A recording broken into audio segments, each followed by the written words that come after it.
శ్రీ రామచంద్రరావు గారి యొక్క సమక్షంలో పార్టీలో చేరినటువంటి కరీంనగర్లో మొన్న జరిగినటువంటి కార్పొరేషన్ ఎన్నికల్లో ఇండిపెండెంట్ అభ్యర్థిగా గెలిచి ఈరోజు భారతీయ జనతా పార్టీలో చేరినటువంటి కొమరయ్య గారికి హృదయపూర్వక అభినందన తెలియజేస్తూ ఒక మంచి ఆలోచనతో కరీంనగర్ ప్రజలంతా కూడా భారతీయ జనతా పార్టీని ఆదరించారు, అభిమానించారు, ఆశీర్వదించారు. కాబట్టే తప్పకుండా భారతీయ జనతా పార్టీలో చేరాలనే ఆలోచనతో వారు ఈరోజు పార్టీలో చేయడం చాలా సంతోషం. మొదటి నుంచి కూడా హిందుత్వ భావజాలం, రాష్ట్రీయ స్వయం సేవక్ సంఘ్తో ఒక అనుబంధం, మా సంస్థలన్నిటితో కూడా వాళ్ళకు సత్సంబంధాలు ఉండడం, సరే మధ్యలో కొన్ని అవాంతరాలు ఏర్పడ్డాయి. కొంతమంది రాంగ్ డైరెక్షన్ వారికి ఇవ్వడం వల్ల వారి వాస్తవాలు గ్రహించి ఈరోజు వారే స్వయంగా భారతీయ జనతా పార్టీ వచ్చడం చాలా సంతోషం. వారికి హృదయపూర్వకంగా స్వాగతం పలుకుతూ,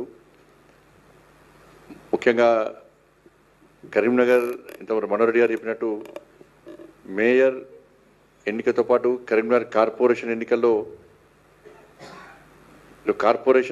ఎన్నికల్లో భారతీయ జనతా పార్టీ ఈ విజయం సాధించడానికి ముఖ్య కారకులు మా రాష్ట్ర అధ్యక్షుడు రామచంద్రరావు గారు. వారి యొక్క సహకారం లేకుంటే, వారి యొక్క ఆశీర్వాదం లేకుంటే ఈరోజు కార్పొరేషన్ ఎన్నికల్లో భారతీయ జనతా పార్టీ గెలిచేది కాదు. ప్రజల ఆశీర్వాదం ఉంది, ప్రజల మద్దతు ఉంది, ప్రజలు అందరూ ఓట్లేసి గెలిపించారు. కానీ దానికి వ్యతిరేకంగా కాంగ్రెస్, బీఆర్ఎస్, ఎంఐఎం పార్టీలు కలిసి కుట్రలు వన్నీ ఇవాళ భారతీయ జనతా పార్టీని అడ్డుకోవాలని చూస్తున్నటువంటి తరుణంలో వారి చెడు సూచనలు సలహాలతోని ఇవాళ మేము కూడా మీ వెనకాల భారతీయ జనతా పార్టీ రాష్ట్ర శాఖ ఉంది, మీరు ఏ నిర్ణయమైనా తీసుకోండి, మేము మీ వెనకాల ఉంటామని చెప్పి వారైతే ప్రోత్సహించారో దాన్ని స్వీకరించి మేము అగ్రెసివ్గా ఆర్పార్ ఏమన్నా కానీ అని చెప్పి ధైర్యంగా మేమందరం కలిసి రాష్ట్ర నాయకత్వం, జిల్లా నాయకత్వం అందరం కలిసి ఒక సమిష్టి నిర్ణయంతో ఈరోజు అగ్రెసివ్గా ముందుకు పోవడంతోనే ఇలా BRS party, Congress party, MIM పార్టీలు తోక ముడిచి పారిపోయిన విషయం వాస్తవం. ఇలా బీఆర్ఎస్ పార్టీ బరిదగించి కాంగ్రెస్ పార్టీతో కుమ్మక్కవడం, రాష్ట్ర ముఖ్యమంత్రి స్థాయి వ్యక్తి కూడా ఇవాళ కుట్రలు కుతంత్రాలతో బీఆర్ఎస్ పార్టీతో కుమ్మక్కై బీఆర్ఎస్ పార్టీ నాయకులతో మంతనం జరిపి బ్లాంక్ చెక్లు ఇచ్చి ఎన్ని కోట్లంటే అన్ని కోట్లు కియా కార్లు ఆఫర్లు ఇచ్చి మేయర్ వాళ్లకు, డిప్యూటీ మేయర్ వీళ్ళకని చెప్పి ఒప్పందాలు కుదుర్చుకున్న సందర్భంలో బీఆర్ఎస్ పార్టీ అగ్రనాయకత్వం చెంప చెల్లుమనే విధంగా బీఆర్ఎస్ పార్టీ కార్పొరేటర్లు స్వతహా నిర్ణయించుకున్నారు. బీఆర్ఎస్ పార్టీ అగ్రనాయకత్వం బీఆర్ఎస్ పార్టీ మీటింగ్లో మన కాంగ్రెస్తో కలిసిపోతున్నాం, ఇది హైకమాండ్ నిర్ణయం, మీరందరూ కాంగ్రెస్ పార్టీకి ఓటే అని చెప్పి బీఆర్ఎస్ పార్టీ నాయకులు బీఆర్ఎస్ పార్టీ కార్పొరేటర్లకు చెప్తున్న సందర్భంలో బీఆర్ఎస్ పార్టీ కార్పొరేటర్లు దాన్ని తిరస్కరించి మాకు భారతీయ జనతా పార్టీ ముఖ్యము, ప్రజలు భారతీయ జనతా పార్టీని ఆశీర్వదించారు, ప్రజాస్వామ్యంలో అటువంటి పార్టీని మనం ప్రోత్సహించాలి, ప్రజా తీర్పును వ్యతిరేకించే పరిస్థితి లేదు, ప్రజలు తిరగబడతారని చెప్పి వారిని ధిక్కరించి వాళ్ళే స్వచ్ఛందంగా నీతిగా నిజాయితీగా వాళ్ళ మా దగ్గరకు వచ్చి మాకు బీఆర్ఎస్ పార్టీతో సంబంధం లేదు, ఆధినాయకత్వంతో సంబంధం లేదు, మేమే మీకు అవసరం వస్తే మేము సపోర్ట్ చేస్తామని చెప్పి వారు ముందుకు వచ్చారు. బీఆర్ఎస్ పార్టీ ఏం లేకుండా పోయింది. తెలివిగా ఆ పార్టీ అగ్రనాయకుడు మరి రామచంద్రరావు ఫోన్ చేసి, అన్న మేము బాయ్కాట్ చేస్తున్నాం, మీకు మద్దతు కాదు, బాయ్కాట్ చేయడానికి ఆయన మనుషులే రాదు కదా, వాళ్ళని అందరూ వచ్చారు రామచంద్రరావుతో మాట్లాడారు, మా బీఆర్ఎస్ పార్టీకి అందరూ మాట్లాడారు, అయిపోయింది.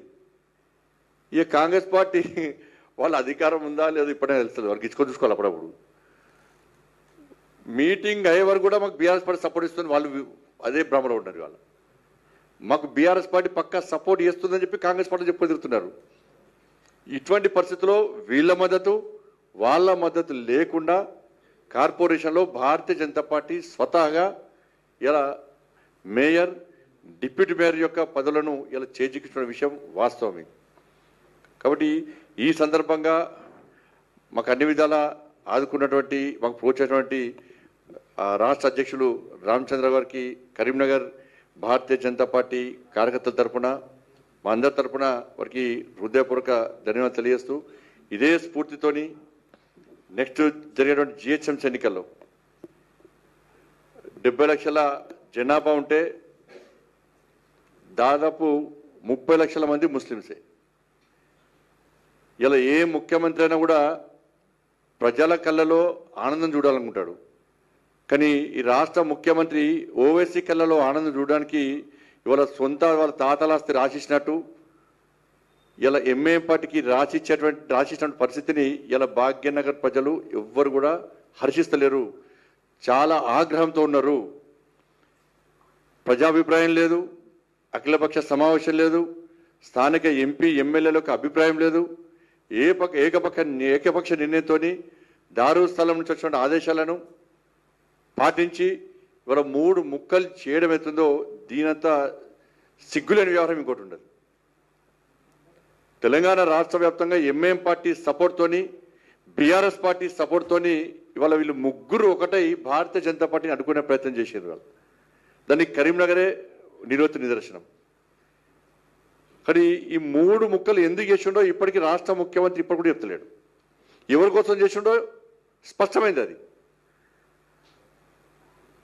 కాబట్టి జిహెచ్ఎంసీ ఎన్నికల్లో భారతీయ జనతా పార్టీకి అనుకూలమైన వాతావరణం ఉంది. పోయినసారి మేము పొరపాటు చేసినాం.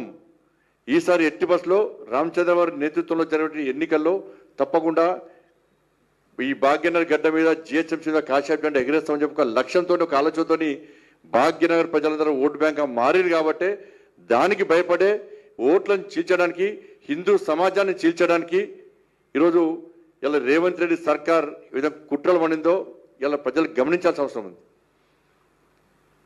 ఇలా 1.5 కోటి జనాభా ఉంది ముంబై, 40,000 కోట్ల బడ్జెట్, దాన్ని విభజించలే. 2 కోట్ల జనాభా ఉంది ఢిల్లీ, 16,000 కోట్ల బడ్జెట్, దాన్ని చీల్చలే, విభజించలే. ఇలా చెన్నైకి సంబంధించి కూడా 80 లక్షల జనాభా ఉంది, 10,000 కోట్ల బడ్జెట్ ఉన్నది, దాన్ని చీల్చలే, విభజించలే.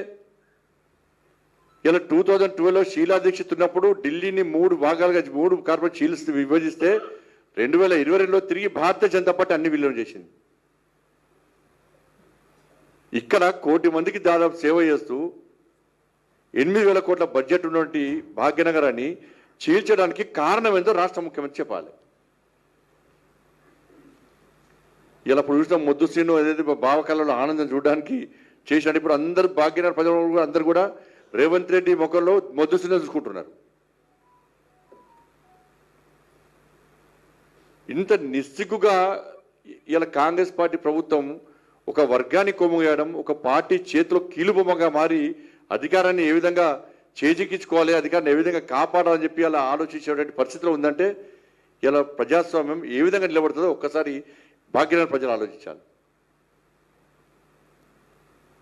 అడుగుతారు, పక్క అడుగుతారు. నేను చెప్తున్నా, ఈ సందర్భంగా చెప్తున్నాం, మేము ఎట్టి పరిస్థితుల్లో తెలంగాణ రాష్ట్రంలోని ప్రతి భారతీయ జనతా పార్టీ కార్యకర్త ఇవాళ భాగ్యనగర్లో రామచంద్ర గారి నేతృత్వంలో గల్లీ గల్లీ తిరిగి ఇలా ప్రజల్లో కూడా చైతన్యం కలిగిస్తాం. చెప్పాలి కాంగ్రెస్ పార్టీ, ఇలా భాగ్యనగర్ ప్రజలు ప్రశ్నించాలి. 2,500 రూపాయలు ఎంతమంది మహిళలకు ఇచ్చినవి ఇవాళ భాగ్యనగర్లో? 4,000 రూపాయలు ఎంతమంది తాతమ్మలకు ఇచ్చినావు, అమ్మమ్మలకు ఇచ్చినావు? ఇవాళ ఎంతమందికి తులం బంగారం ఇచ్చినావు? ఎంతమందికి స్కూటీలు ఇచ్చినావు? ఎంతమందికి ఉద్యోగాలు ఇచ్చినావు? 2 సంవత్సరాల్లో కనీసం భాగ్యనగర్లో ఈ జిహెచ్ఎంసీ పరిధిలో కానీ చుట్టుపక్కల జిల్లాలో ఒక్క తట్ట మొరం పోసిన దాఖలాలు.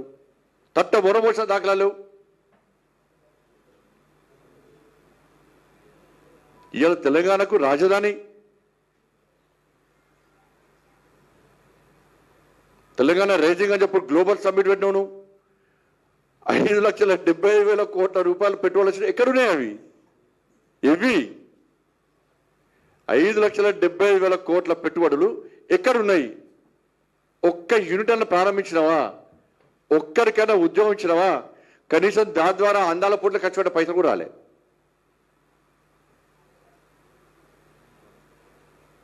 దావోస్ 2 సార్లు పోతివి, 2,18,000 కోట్లు వాళ్ళ పెట్టుబడులు వచ్చినట్టు ఏడమైనా అవన్నీ. ఏమి ఇవన్నీ? ఎంతమందికి ఉద్యోగాలు ఇచ్చినావు, ఎన్ని పెట్టుబడులు వచ్చినావు, ఎన్ని యూనిట్లు ప్రారంభించినావు? ఇవాళ ఢిల్లీ పోయి ఢిల్లీకి మూటలపై చెప్పి ఇలా కాంగ్రెస్ పార్టీ తెలంగాణ రాష్ట్రంలో సంపాదించిన పెట్టుబడులన్నీ కూడా ఇలా ఏఐసిసి భవన్లో పెట్టి ఈ దేశంలో కాంగ్రెస్ పార్టీని పెంచి పోషించడానికి తెలంగాణ రాష్ట్రం యొక్క ఆదాయాన్ని పెట్టుబడిగా పెడుతున్నారు Congress party.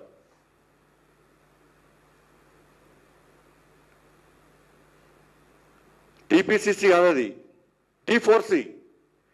టీ4సి Telangana corruption collection commission Congress. Telangana collection corruption commission Congress, టీ4సి.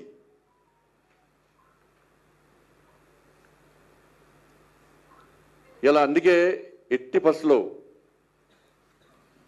ఈ జిహెచ్ఎంసీ ఎన్నికల్లో అందరం కలిసి ఇలా కాంగ్రెస్ పార్టీ మెడల్ వంశం ఎట్టి బస్సులో రామచంద్ర గారి నేతృత్వంలో ఆల్రెడీ వారు ఇవాళ కూర్చున్నారు. వారు ప్లాన్ చేశారు. వారిచ్చే ప్లాన్ను అందరం కలిసి దాన్ని అమలు చేసే ప్రయత్నం చేస్తాం. ఈ భాగ్యనగర్లో ఏం చేసినా నువ్వు 3 ముక్కలు చేస్తావా 4 ముక్కలు చేస్తావా, నీ కాంగ్రెస్ పార్టీని ఎటు కాకుండా మూసీ నదిలో ఆ ట్యాంక్ బండ్లో ఇలా భాగ్యనగర్ ప్రజలు పడేయడం ఖాయం. నీకు దిమ్మ తిరిగే విధంగా ఇవాళ భాగ్యనగర్ ప్రజలు సమాధానం చెప్పబోతున్నారు. నేను భాగ్యనగర్ ప్రజలకు అప్పీల్ చేస్తున్నా, కాంగ్రెస్ పార్టీ వాళ్ళు వస్తే ప్రశ్నించండి. ఏం చేశారు భాగ్యనగర్కి? వాళ్ళు చేసేది కేంద్ర ప్రభుత్వాన్ని విమర్శించడం తప్ప కేంద్ర ప్రభుత్వం ఇచ్చే నిధులను దారి మళ్లించి కేంద్రం చేస్తున్న అభివృద్ధి విషయంలో వాళ్ళ ఫోటోలు పెట్టుకొని కేంద్రం ఏం చేయలేదని చెప్పి ఒక తప్పుడు ప్రచారం చేయడం తప్ప కాంగ్రెస్ పార్టీ 2 సంవత్సరాలు ఏం చేసిందో మీ ఇంటి ముందరకు వచ్చే కాంగ్రెస్ పార్టీ నాయకులు ప్రశ్నించండి. ఇప్పుడు ప్రశ్నించకుంటే ఇలా భాగ్యనగర్ ప్రజల భవిష్యత్తు అంధకారం అవుతుంది, మన బతుకులు సర్వనాశనం అవుతాయి. కాంగ్రెస్ పార్టీ ఇవాళ మోసపూరితమైన పార్టీ. మన బతుకులు నాశనం చేయడానికి, అక్రమంగా డబ్బులు సంపాదించుకోవడానికి, ఢిల్లీకి మూటలు అప్పచెప్పడానికి మాత్రమే కాంగ్రెస్ పార్టీ తెలంగాణ రాష్ట్రంలో అధికారం ఉంది తప్ప ఇలా భాగ్యనగర్ బాగు చేయడానికి మాత్రం కాదన్న విషయాన్ని ఇలా భాగ్యనగర్ ప్రజలు గుర్తించాలి. అడగండి, పక్కా అడగండి. ప్రతి ఇంటికి వచ్చే కాంగ్రెస్ పార్టీ అడగండి. టీఆర్ఎస్ పార్టీ 11 సంవత్సరాలు ఏం చేసాడు? కాంగ్రెస్ పార్టీ 2 సంవత్సరాలు ఇచ్చిన హామీలు గ్యారంటీ ఏడవైనాయి. ఇంత రామచంద్ర గారు చెప్పినట్టు రిటైర్మెంట్ అనేటువంటి 60-65 సంవత్సరాలు దాటిన వాళ్ళు హైదరాబాద్కి వచ్చి మేము దాచుకున్న పైసలు మాకు ఏంటి సార్, మాకు అప్పులు లేదు సార్, మాకు కొడుకు బిడ్డలు పెళ్లి చేయాలి, వ్యాపారాలు చేసుకోవాలి, అప్పులు కట్టాలి, ఇల్లు కట్టుకోవాలని చెప్పి దండం పెట్టి కాలు మొక్కి అడగడానికి హైదరాబాద్కి వస్తే వాళ్ళని లాఠీచార్జ్ చేసి వాళ్ళని గురవర గుంజుకపోయి వ్యాన్ లెక్కించి అరెస్ట్ చేయడానికి సిగ్గులేదు అనడుతుంది రాష్ట్ర ప్రభుత్వానికి. డిఏలు ఇస్తలేవు,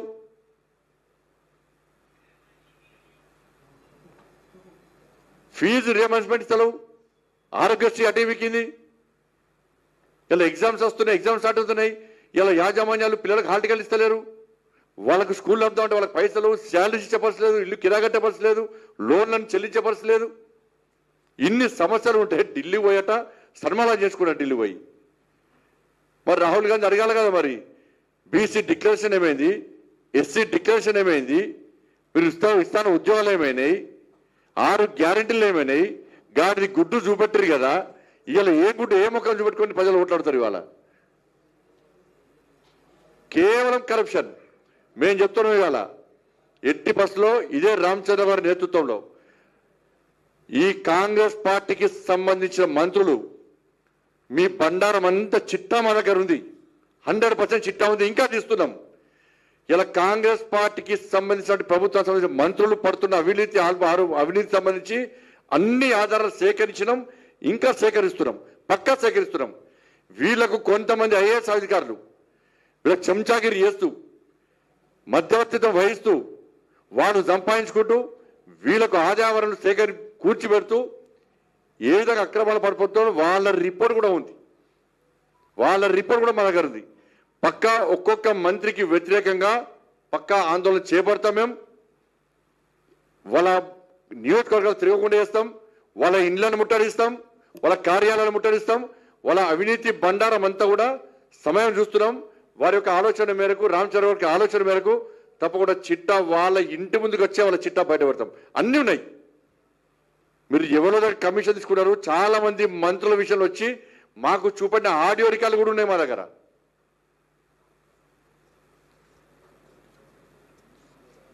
ఐఏఎస్ అధికారులు చెప్తున్నాం, గుర్తుంచుకోండి, 2047 వరకు వికసిత్ భారత్ పూర్తి నెరవేరే వరకు ఈ దేశంలో నరేంద్ర మోడీ గారి ప్రభుత్వం అధికారంలో ఉంటుంది.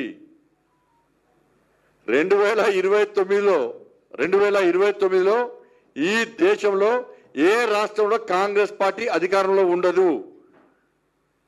అటువంటి అద్భుత భారతదేశాన్ని ఇలా దేశ ప్రజలకు నరేంద్ర మోడీ గారి ప్రభుత్వం, భారతీయ జనతా పార్టీ చూపట్టబోతున్నది. ఈ ప్రభుత్వం శాశ్వతం కాదు, కానీ కేంద్రంలో నరేంద్ర మోడీ ప్రభుత్వం శాశ్వతం. రాసిపెట్టుకోండి, దీన్ని గుర్తుంచుకోండి. మంత్రులకు మళ్ళీ చెప్తున్నాను, మీరు ఇదే విధంగా మంత్రి పదవులు అడ్డుపెట్టుకొని బరిదగించి భారతీయ జనతా పార్టీని అడ్డుకునే ప్రయత్నం చేస్తే, మీరు అక్రమంగా సంపాదించిన పైసలను పెట్టుబడులకు పెట్టి మమ్మల్ని అడ్డుకునే ప్రయత్నం చేస్తే మీ బండారం అంతా పక్క బెడమకి ఏం పర్లేదు. మొన్న మున్సిపల్ ఎన్నికల్లో మా కార్యకర్తలను, మా నాయకులను ఏ విధంగా ఇబ్బంది పెట్టినో, చాలా మున్సిపాలిటీస్లో ఇవాళ రాకుండా అడ్డుకునే ప్రయత్నం చేసినో మిమ్మల్ని వదిలిపెట్టే ప్రసక్తి లేదు. మీ మెడల్ వంచం, మీ అహంకారాన్ని తీస్తాం, మీ అక్రమాలను కూడా అన్ని బయట పెడతాం. పక్క తస్మాత్ జాగ్రత్త అని చెప్పి సందర్భంగా హెచ్చరిస్తూ ఇలా భాగ్యనగర్ ప్రజలందరూ కూడా జాగ్రత్తగా ఉండండి. దొంగ వేషాలు వేసి దొంగ మాటలు చెప్పి మిమ్మల్ని మోసం చేసే ప్రయత్నం చేస్తున్నారు. ఇవాళ భాగ్యనగర్ అభివృద్ధి చెందాలంటే ఇవాళ నరేంద్ర మోడీ గారి ప్రభుత్వమే శరణ్యం. మీరిచ్చే తీర్పు తెలంగాణ రాష్ట్ర భవిష్యత్తు నిర్ణయించబోతున్నది.